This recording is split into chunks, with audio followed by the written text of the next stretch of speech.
Hello everyone, welcome back to my channel. Today I'm going to talk about nutrition for women during different phases of life.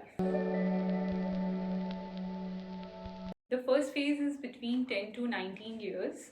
This is the phase when the puberty sets in and the hormones get into an overdrive, and during this time we should focus on consuming good quality fats. I see a lot of teenagers are obese because they are consuming more amount of fat, which is ultimately causing them to weight gain and which results in hormonal imbalance.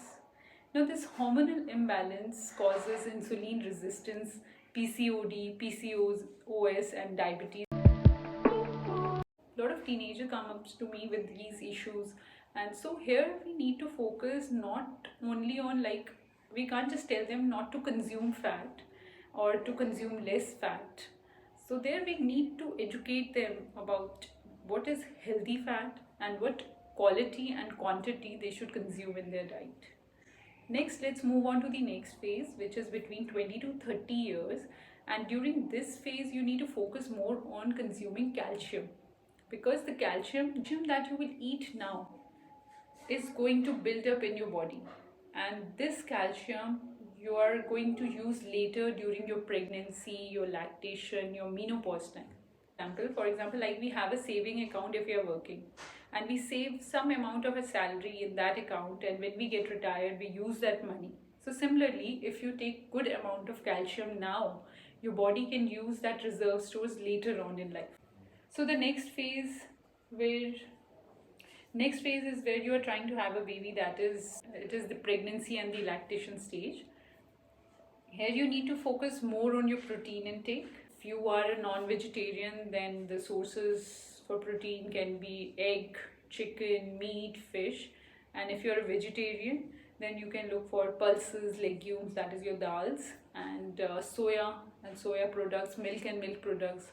And there's a myth about pregnancy that you have to eat for two, but you need not to eat for two, because the metabolic rate is just slightly higher and the requirement for your baby increases gradually with trimesters, with each trimester. So you have to eat.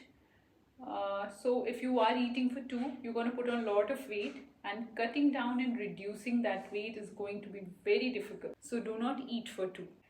Next, moving on to the next phase is the menopause. This phase you need to focus more on antioxidants, the minerals, the vitamins. Basically eating a well-balanced diet, focusing more on the good quality of protein, good quality of carbohydrates, and not just having a high amount of fat in your diet. Let's also not forget about estrogen and progesterone hormone levels. They start tampering down, and the osteoporosis starts setting in. So here, where the calcium you have built up during your 20 to 30 years of age is going to play a key role here. So if you don't have that store, you need to start taking supplementation. So along with the dietary calcium, you need to take supplements during this time. This was little idea about that, how with the changing phases in our life, our basic nutrition requirement also changes. So if you don't meet these requirements according to your age and according to the situation, like I was telling about the pregnancy and the lactation, so naturally these deficiencies ultimately cause some kind of diseases later on in life. And all beautiful women, I wish you happy Women's Day, and I wish you stay safe and healthy.